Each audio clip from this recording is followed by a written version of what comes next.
Hi, and welcome to another episode of Hot Takes with me, the Silver Fox. I'm sorry I'm laughing because we're about to start on a whole new journey with Lorna Slater. We've done many videos on how badly and royally she screwed up the DRS, all the implications, and where we said from day one what all the problems were going to be. And we were right.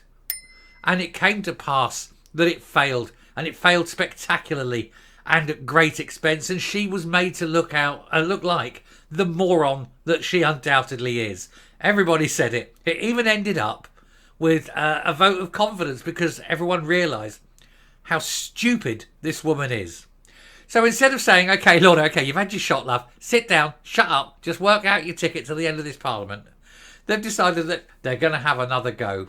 And she is going to have another bill, the Circular Economy Bill. Yet again, it's big, it's complex, it's going to be expensive, and it's going to fail. And it's going to fail because of Lorna Slater. She doesn't know what's involved. She doesn't know how much it's going to cost. And she doesn't even know what the failure metrics for it are. It's something dead on arrival. We know, yet again, here is another thing run by the Greens, and particularly by Lorna Slater, that is just going to fail. And we should be watching this failure from day one all the way until it is scrapped again. Here goes. Now, before we get into this, I've got to tell you straight up front, I cannot begin to tell you how much joy this brings me, because I know I'm going to get 10, 15 videos out of this. All of them are going to be big viewed videos. They're going to be super. And you're going to follow me on this story. So hit the subscribe button if you haven't already, because this will be, over the course of the next few months, such a joyous crashing and burning of yet again another Green-led policy of failure, headed by Jeffrey, who couldn't tie her own shoelaces. This woman is quite incapable. And yet, once again, they're giving her a multi-million pound bill to try and squeeze through, instead of what they should be giving her, which is a small table in the corner, a conical hat with a D on it, some plasticine, colouring books, and some crayons, but not the purple ones. She eats them. This is going to be stunning. So let's go on this journey together. Clueless Lorna Slater savaged by SNP MSPs over costs of new recycling bill, which fines Scots for using the wrong bin. Did you hear the headline? She's savaged by SNP MSPs. These are the people she's supposed to be in government with, and even they have had enough of Lorna Slater. And before it even starts, they're having a go at her. I told you, this is going to be delicious. And it's a story that's going to run. The Scottish Greens Minister claimed she had 10 out of 10 confidence in the Circular Economy Bill, despite being unable to clarify the full cost of it to cash-strapped Scottish Government. Oh, she had 10 out of 10 confidence in it, like she did with the DRS, which she scrapped because she's an idiot. Jeffrey was savaged by SNP MSPs and told she has no clue about the true cost of the new recycling bill being pushed through the Scottish Parliament. This story is just great, isn't it? The Scottish Greens Minister is fronting the Circular Economy Bill, which includes fines for Scots homeowners if they put rubbish in the wrong bins.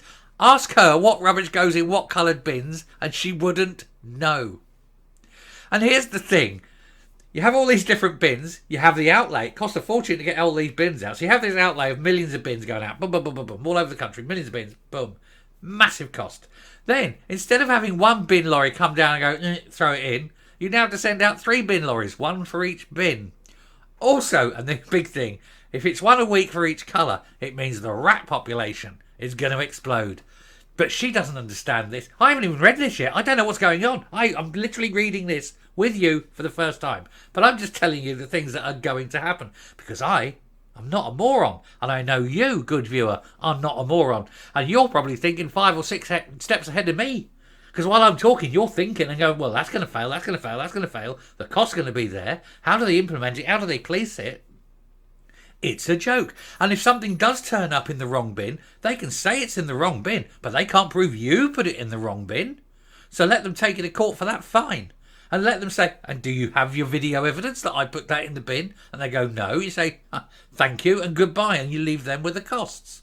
This is what happens when serial failures like Jeffrey are let loose with public money and a bright idea.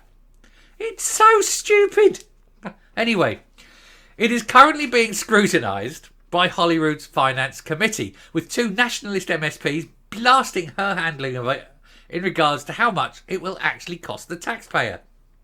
Much like the now paused National Care Service Bill, it does not include final costs and timescales. How can it? She hasn't got a clue. She doesn't know about how much a bin costs, how much the pickups cost, about the extra cost, the extra insurance. She doesn't know about the legal ramifications of trying to take people to court over it.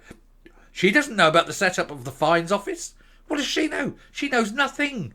Nothing.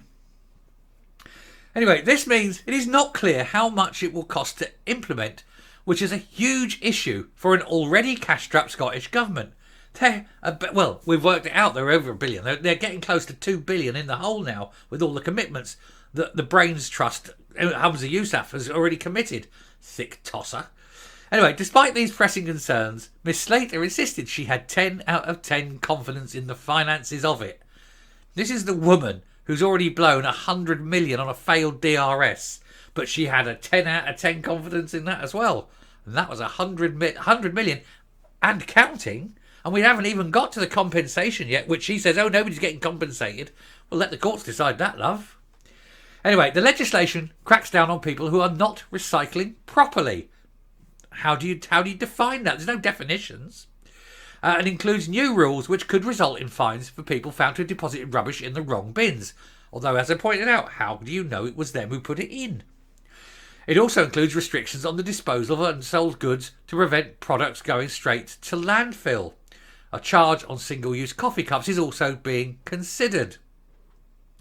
But the financial memorandum on the bill, which states the costs to the government, has glaring errors.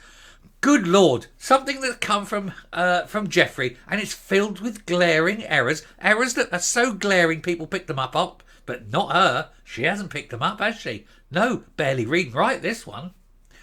Anyway, according to MSPs, it states that the cost is estimated at $1.5 million over the first 3 years of implementation and is expected to cost local councils around $227,000 each for the first 3 years. But the cost to individuals and businesses have not been set out due to what they call a number of variables. Despite this concerning statement, Miss Slater claimed that she was completely confident that the estimated costs will remain as they are, even though council leaders said their confidence was 4 or 5 out of 10. I don't even think it's as high as that. SNP MSP Michelle Thompson, who is a critic of the Butte House Agreement, absolutely loathes the Greens. Gotta give her that. Michelle Thompson's one of those, little tangent time, Michelle Thompson's one of those who I expect to jump ship. I can see her being one who will jump. But hey, you know. Anyway, she spoke of her great concerns about the bill due to the lack of proper financial memorandum. In other words, nobody knows how much it's going to cost, not even the person trying to implement it. It's just a joke, isn't it? She said, imagine if you were going to build your own house and you went to the bank and said, I think I want to borrow $250,000, but it actually might be $1.75 million, and I'll let you know once I've been through all the various stages. She said they would be looking for considerably more detail than that. So why, given the tightness where we've got critical fiscal constraints, do you think it's acceptable for us, as a finance committee, to sign off an FM where, frankly, that's a financial memorandum, where, frankly, we have no clue? We have no clue, and I personally find it extremely difficult to have the right level of confidence because there's so many variants. And she labelled this degree of variance unbelievable. Well, I don't find it unbelievable. I find it all too believable when I hear that Lorna Slater has come up with a wickedly clever scheme, straight out of her gin-induced fever dream, about, hey, let's give everyone an extra bin, and if they get it wrong, we'll find them, even though we can't prove that they were the ones that got it wrong. And it's going to cost us way more just to implement this because, hey, it's only money and it isn't ours. The woman is a menace. This is going to fail. I will be very, very surprised. Now, I'll be very surprised if this even gets through the Finance Committee as it stands. But she's going to push it. And it will become one of those, if you don't do it, we will walk moments. And Humsey Yousaf will pick up the phone and go, do it, do it, do it. Because he hasn't got the balls, as we know. He hasn't got the balls, he's a Ken doll. But he hasn't got the balls to run a minority government. So he'll say, push it through regardless of the price. Of course he will. He doesn't care about money anymore, does he? He doesn't care. He's past caring. Anyway, Finance Convener and Nat MSP Kenneth Gibson asked Ms Slater if she now believes that she should go away and update the financial memorandum as it had been presented to us. I think just should go away and full stop there would be the best thing. But he was told that this is the best information available at this time appropriate to the bill. Now, if I was on that committee, I'd say no straight away. Well, that's 35 years being an accountant. Okay, where's your numbers? No, where's your cost metrics? Where's your fail metrics? You know, where's your implementation costs? Where's your running costs? Where's the, let's say, 10% contingency costs? Well, how much are you going to allow for this? How much are you going to allow for that? Where's your write-down stuff? Where's your damages stuff? All these things, they go in. You do this. When we're budgeting for a new build house, 500 unit scheme on a bit of land, we work it down to, you know, literally to the cost of each brick. We were good. We were that good. I could build 500 units on a piece of land that we don't even know the cost of the land for. And I could sit there with a spreadsheet, and it was a huge spreadsheet, let me tell you. I'd say, right, we've got this house in, this house. We knew the cost to build each house down to the brick, this, that, and the other. Boom, boom, boom, boom, boom. We put in the roads. We went 5 roads. How much a road? Well, it's that many roads there. We do the whole thing. And we go out and we say, right, that's how much it's actually going to cost to build. We add on 30% for our profit and say, that's our profit. You take that off what we expected sale price, and you come back and that's your bid price for the land. You go in, you bid that for land. If you're lucky and you got the land, you knew to the penny. 3 years. It might take you 3 years to build that. And you knew to the penny how much everything cost. She is only talking about bins, not 500 houses. She's talking about bins. It's a lot easier. And she can't even work out the cost. This is a woman who should be nowhere near power.